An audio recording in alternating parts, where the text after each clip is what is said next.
Diqqat, shoshilinch xabari.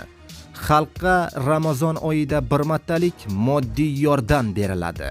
Barcha fuqarolar tezda xabardor bo'ling.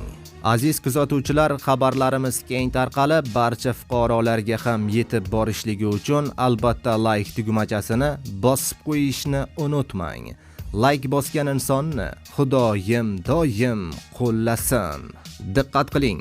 Ramazon oyidagi xayriya tadbirlariga 1 trillion so'm pul mablag'lari ajratildi.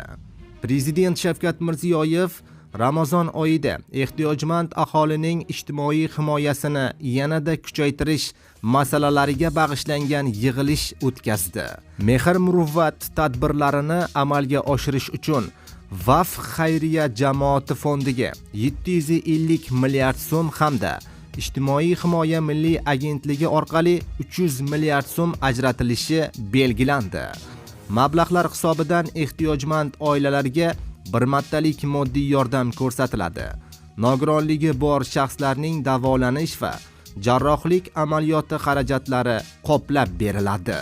Davlatimiz rahbari 16 fevral kuni o'tkazilgan yig'ilishda keksalar, yolg'iz va ehtiyojmand fuqarolar holidan xabar olish, og'ir ahvolga tushib qolgan oilalarga amaliy ko'mak berish ezgu qadriyat ekanligini ta'kidladi.